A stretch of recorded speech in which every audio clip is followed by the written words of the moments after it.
By a curious chain of events, I had come into possession of a treasure map drawn up by Captain Flint, a notorious pirate. This he had passed on to his ship's mate, Billy Bones, who had been known to us only as the Captain. He had died soon after my father at the Admiral Benbow Inn. I showed the map to our magistrate, Dr. Livesey, and to Squire Trelawney. The squire was soon able to buy and fit out a ship. Against Dr. Livesey's advice, he had spoken freely of the treasure and had found many willing helpers in his task. One of these the squire described in the letter calling me to Bristol. I found he was an old sailor, kept a public house, knew all the seafaring men in Bristol, and wanted a good berth as cook to get to sea again. I engaged him on the spot to be ship's cook. Long John Silver, he is called, and has lost a leg. Between Silver and myself, we got together in a few days a company of the toughest old salts imaginable. A postscript told us of a friend who would send a relief ship for us if we failed to return. The same friend had also found a sailing master, a stiff man called Smollett. I said my farewells to my mother, who was able, by the squire's kindness, to carry on business at our inn. Then Redruth, the squire's gardener, and I journeyed to Bristol. On the morning of our arrival, the squire gave me a note addressed to John Silver at the sign of the Spyglass.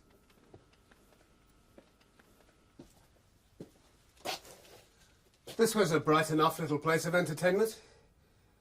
A man came out of a side room, and at a glance I was sure he must be Long John.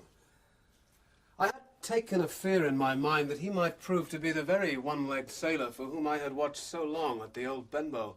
But he was too deep and too ready and too clever for me. And I thought I knew by now what a buccaneer was like, a very different creature, according to me, from this clean and pleasant-tempered landlord. Mr. Silver, sir? I asked, holding out the note. Yes, my lad, said he. And then as he read the squire's letter, which called all hands to be aboard the Hispaniola by 4 o'clock that very afternoon, he added, I see, you are our new cabin boy. Pleased I am to see you. After this, the doctor took me to see the ship. The Hispaniola lay some way out, but at last we got aboard, and I soon observed that things were not friendly between Mr. Trelawney and the captain. It seemed that Captain Smollett was displeased that all the crew, not one of whom had he chosen, knew that the purpose of the voyage was to seek treasure, and that there existed a treasure map. The captain made it a point that the secret of who had the map should remain a secret, even from him. He further advised us that all the powder and arms should also be stored aft. I'm not going to relate the voyage in detail, but I must speak a word more about Long John Silver. To me, he was unweariedly kind. Here's Captain Flint, he would say. I calls my parrot Captain Flint, after the famous buccaneer, and the parrot would say with great rapidity, "Pieces of 8! Pieces of 8! Pieces of 8!" It was about the last day of our outward voyage. Sometime that night we should sight the treasure island. Now, there was always a barrel of apples for anyone to help himself that had a fancy, and just after sundown I ran on deck for an apple. The watch was all forward, looking out for the island. There was scarce an apple left, so in I got, bodily, to the apple barrel. Sitting down there in the dark, I was on the point of falling asleep when a heavy man sat down with rather a clash close by. No, not I. Flint was captain. I was quartermaster. It was Silver's voice, and he went on to tell how he'd laid by nearly £3,000, sailing first with Captain England, then with Flint. Where's Flint's men now? He added. Why, most of them are aboard here and been begging before that, some of them. Well, it ain't much use after all, said another voice, that of Dick, the youngest hand on board. You're young, you are, cried Silver, but you're as smart as paint. Now, gentleman of fortune lives rough, and when a cruise is done, the most goes for rum and a good fling, but I puts it all away, some here, some there. Now he'd arranged with his wife that she'd collect the money and sell the spyglass and meet him. And can you trust your missus? Asked the other. Gentlemen of fortune, returned the cook, usually trust little among themselves, but I have a way with me, I have. There was some that was feared of Pew, and some that was feared of Flint, but Flint, his own self, was feared of me. The young sailor was convinced. He gave Silver his hand. Then a third man strolled up and sat down by the party. "Dick Square," said Silver. "Oh, I know Dick was square," returned the voice of the coxswain, Israel Hands. "But what I want to know, Barbecue, how long are we going to stand off and on like a blessed bumboat, huh?" "Well, no, I'll tell you when," cried Silver. "I mean this Squire and Doctor shall find the stuff and help us to get it aboard. But when the time comes, why, let her rip. Dick," he added, breaking off, "you just jump up like a sweet lad and get me an apple to wet me pipe like." I heard Dick begin to rise, and then the voice of Hans exclaimed, "Oh, stow that, let's have a go of the rum." While Dick was gone for the drink, I heard Israel say, "Not another man of them will join." Hence there were still faithful men on board. Just then, the voice of the lookout shouted, "Land ho!" In the confusion that followed, I slipped outside my barrel, and I was in time to join Dr. Livesey in the rush for the weather bow. There all hands were already congregated. Then I heard the voice of Captain Smollett. "Now, men, has any of you ever seen that land ahead?" "I have, sir," said Silver. "I've watered there with a trader I was cook in." "The anchorage is on the south, behind an islet, I fancy?" asked the captain. "Yes, sir. Skeleton Island, they calls it." "I have a chart here," says Captain Smollett. "See if that's the place." Long John's eyes burned in his head as he took it. However, this was not the map we had found in Billy Bones's chest, but an accurate copy, with the single exception of the red crosses and the written notes. Silver had the strength of mind to hide his annoyance. "Yes, sir," said he. "This is the spot, to be sure." As soon as I could, I told Dr. Livesey that I had some terrible news. And it was but a few minutes before the doctor and the captain had taken Squire Trelawney below to drink the health of the crew, whilst they were to be issued with a double ration of rum. Before long, the squire sent for me, and I told them all the details of Silver's conversation. When I'd finished, the squire asked pardon of the captain for doubting him and asked him what was to be done. "First point," began Mr. Smollett, "we must go on. If I gave the word to go about, they would rise at once. Second point, we have time before us, at least until this treasure's found. Third point, there are faithful hands. We can countertake it on your own home servants, Mr. Trelawney." "Oh, as upon myself," declared the squire.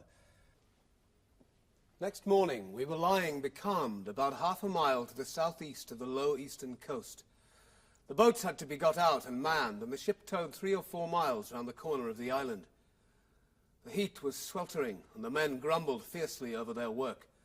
We brought up just with the mainland on one side and Skeleton Island on the other. 2 little rivers, or rather 2 swamps, emptied out into this pond.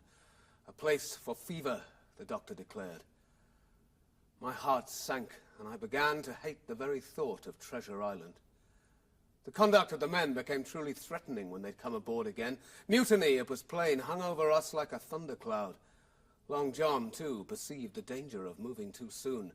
He was hard at work, going from group to group, spending himself in good advice. We held a council in the cabin. "Sir," said the captain, "now we've only one man to rely on."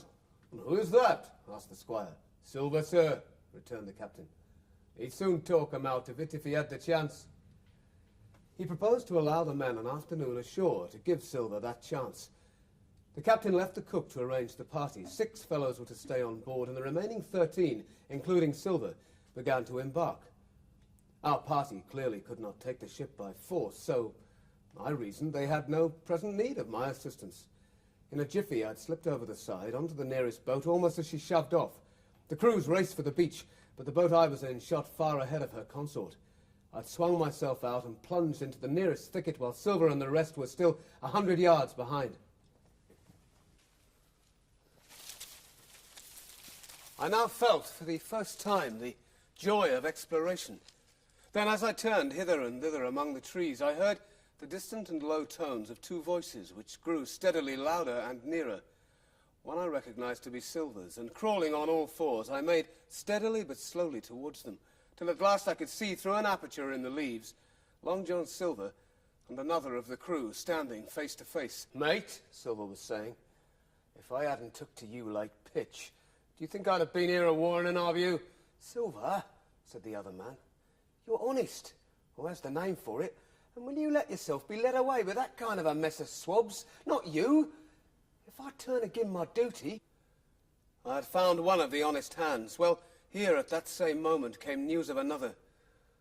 Far away out in the marsh there arose all of a sudden a horrid, long-drawn scream. Tom had leapt at the sound. "John! In heaven's name, tell me what that was." "That?" returned Silver. "That? Oh, I reckon that'll be Alan."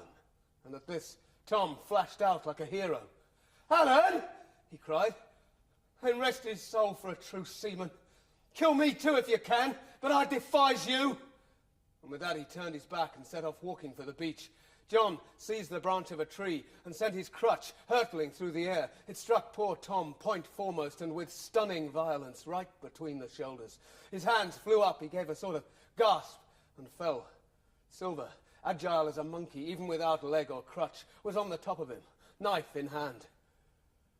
For the next little while, the whole world swam away from before me in a whirling mist. When I came again to myself, the monster had pulled himself together, his crutch under his arm, his hat upon his head. Just before him, Tom lay motionless upon the sward. I could scarce persuade myself that murder had been actually done before my eyes. But now John brought out a whistle and blew upon it several modulated blasts. More men would be coming. I might be discovered. Instantly I began to crawl back again.